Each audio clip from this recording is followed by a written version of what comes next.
We are Group A 2.3. This is a presentation for the project titled Real-Time Speech to Braille Converter for People with Auditory and Visual Impairments. Our main target was to convert speech to Braille. In simulation, we used a virtual serial port driver to connect with the Bluetooth module in our circuit and send the text input, which was presented as the output of speech to text. STM32 chip shows us the output in the LED dot matrix of Braille. In experimental setup, we also use speech to text and it is sent to STM32 using a Bluetooth module. Then the chip drives LED arrays where they act as the dynamic dot matrix of Braille. Braille is a form of written language for blind people in which characters are represented by patterns of raised dots that are filled with fingertips. It allows users to read computer screens and other electronic support using refreshable Braille displays. We are going to use an ARM Cortex M series board equals API to convert speech into Braille so that one can understand conversation in real time using it. Speech is taken as an input, which is analyzed through using speech to text and get the textual output. Using a Bluetooth module, it is sent to STM32 board, which is programmed to convert it into an electrical signal to operate some mechanical entities. The electrical signal is used to run LEDs that represent the Braille output. Here is our simulation and experimental demonstration. This is STM32Cube ID. Here we generated the hex file for the Proteus. From a variety of STM32, we chose STM32F103C6LQF48, which has a Cortex M6 microprocessor, in accordance with the simulation in our Proteus. Before jumping into the code, we have a couple of configuration settings to set up. For first of all, we have to set the system code.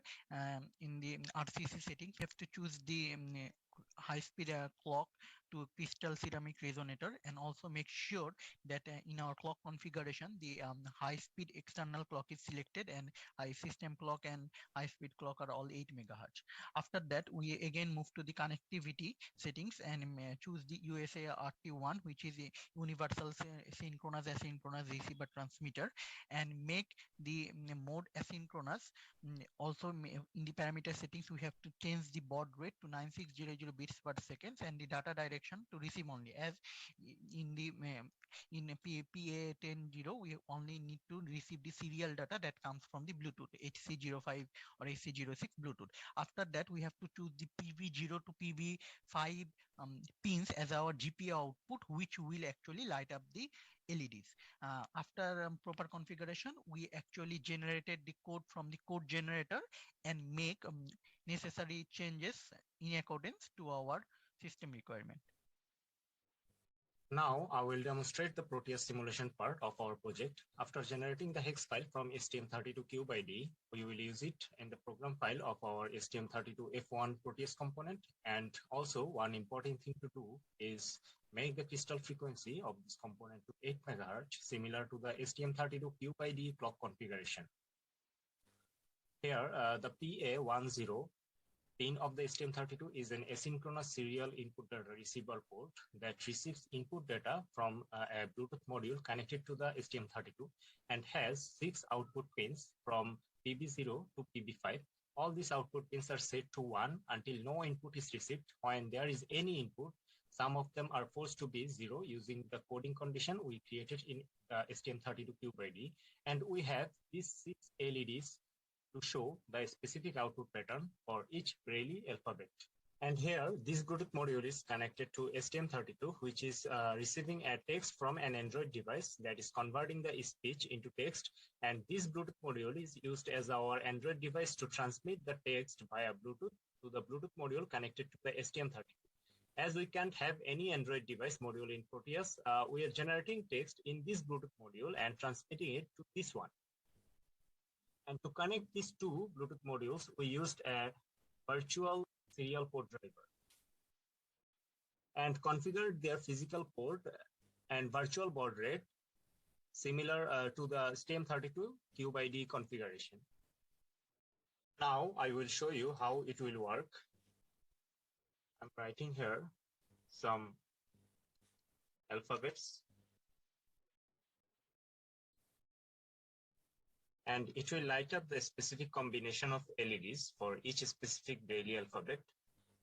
And with its own specific frequency, the Braille conversion process is real time.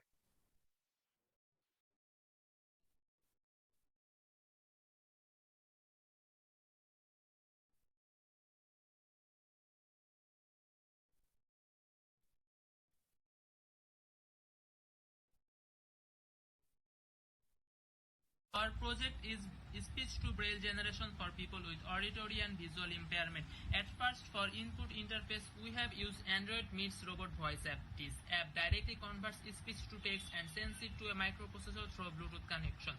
For Bluetooth communication, we have used a HC05 Bluetooth module, which needs to be powered by VCC and GND pin. Its RX and TX pins are connected to the processor's TX and RX pin respectively. Our main microprocessor which will be coded is STM32 Blue Billboard. Its A9, A10 pins are used as RX and TX pins. For programming this Blue Billboard, boot 0 needs to be in position 1 and boot 1 needs to be in position 0. Its B0, B1, B12, B13, B14, B15 pins are used as output pins to light up the LED. A USB to serial converter is used to run the program from the laptop to the STM32. Now for the 6 LEDs are used as analogy for the whole braille system. For any letter received as input, the corresponding LEDs are switched for 5 seconds. For any number, first number indicator is produced by these LEDs. For the demonstration purpose, road.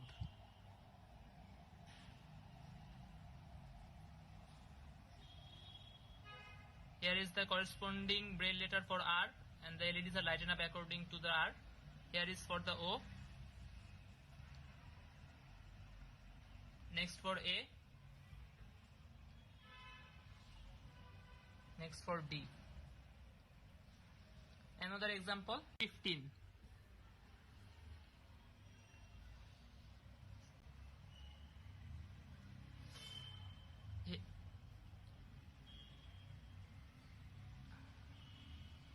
Here is the number indicator for 1.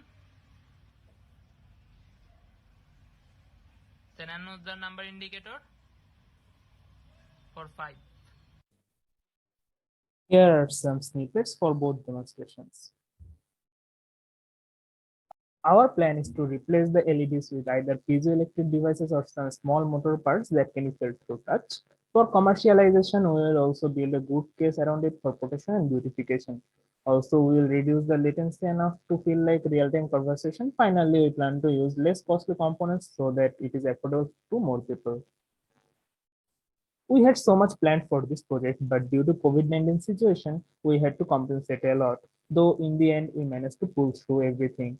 So we are pleased with our final outcome and hope one day we will manage to follow through our plans with this project. Thank you.